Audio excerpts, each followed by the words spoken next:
Comic Uno, and today I'm doing a review for Red She-Hulk issue 59. This is the second issue of Red She-Hulk because it replaced the Hulk series. So if you've been wondering where the Hulk series went, it's over here.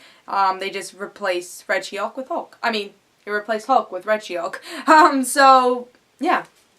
Before I start this review, just want to update you guys saying that I have one review on Dark Avenger Inc. that I usually have on Comic Uno, and that is Batgirl issue 14, which is the whole death of the family thing, so go check that out. In the description below, there'll be a link to Dark Avenger Inc. But let's start the review for Red She-Hulk, replacement of Hulk, issue 59. So, for me, you guys probably know I am a Red She-Hulk fan. I like that Betty has changed so much, and I'm a big fan of character development. So, I was like, you know, Betty has changed if you really think to her character she used to be to what she is now. She's changed a lot. And I was pretty excited to see maybe more character development and to see what's really going on in her head. So I was excited for this series, and I was really excited just for her to have her own solo series and really to actually have the spotlight on her, because usually she's just kind of one of those background characters or one of those guest star characters. So the cover is really good, concept's good, art's good. It's the same type of art we get with the Hulk, so it's not really that different. And the Hulk art was pretty good, so concept is exactly what happens, like I said. And it's a good story. I mean, good cover. So let's see what's going on in the story, though.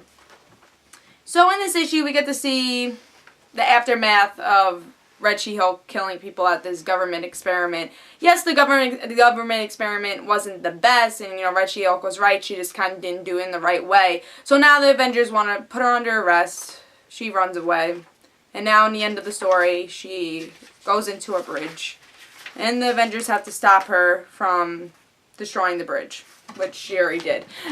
So that's what happens in the end. It's not really a big cliffhanger, but just shows what Red She-Hulk is willing to do. I enjoyed this issue a lot more than I did with the first one. I did the first review on Dark Avenger Inc., so if you want to go check that out, then go check that out.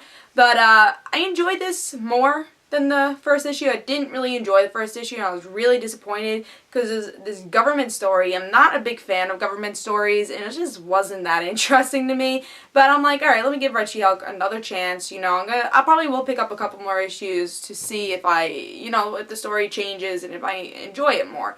But with this, there were problems, I guess, because one thing I've been expecting with the Red She-Hulk solo series, and with a lot of solo series that are really great, is when you delve into the character, see some narration, see what this character is thinking, and this is a perfect thing to do with Red She-Hulk. And I think Red She-Hulk is like the only character where you have no idea what she really is thinking, because Red She-Hulk is very different from Betty, but we don't know exactly if Betty's in there. Will Red She-Hulk change into balancing her Red She-Hulkness and actually being like Betty also, and that can make her an interesting character. I don't like the Red She-Hulk that kind of just hates everything. I think it'd be interesting if we get to see the Betty and the Red She-Hulk kind of balance. I think that's what I expect with the solo series. I want to get into her brain, like, why is she doing these things? Where's Betty in that brain of hers, and is she trying to push, you know, like what Bruce does with the Hulk? Is that the same thing as this whole Red She-Hulk thing going on? So I thought this solo series has potential because of that, but I feel like they're just concentrating on these random stories with the government. I feel like they should delve into the character before they delved into this government story. Was this interesting? Yeah, there's points of like, oh, what's gonna happen? Will Avengers arrest her? You know, it was interesting, you know, kept me interested type of story. Just, it wasn't really a great story, and I feel like this series has a lot more potential than what's going on here.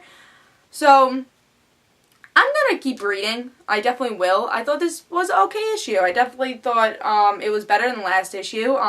It's definitely worth picking up. The story was interesting. It just, I feel like I want more, and I think that's why I'm giving this a lower grade, because I expected more, and I still expect more, and I think that's what's gonna lower my grade, is my expectations of this series and the potential I see for this series. So I'm gonna give this a 3.5. I thought it was a, you know, okay issue, and it's worth reading. Just hopefully the series gets us to see maybe the softer side of Red She-Hulk, and to see what's really going on in that brain of hers, because I think that's what solo series does the best, is to really get into that character and really see what's going on with that character, what they're thinking, and why they do the things they do. And, of course, have a solo adventure, but also get to see what that character is thinking. You get to understand that character, and I think that's what Red She-Hulk really needs the most. So I give it 3.5. I think you should still pick it up. I'll probably still continue to pick up the series for a little while, unless it gets bad and, you know, my expectations really, you know, are let down. But for now, I'm going to keep picking up and see what happens. But, hope you guys enjoy. This is Comic Uno. Guys, don't forget to follow me on Twitter for Comic Uno and the Reddit situations. I hope you guys enjoyed. This is Comic Uno. Bye, guys.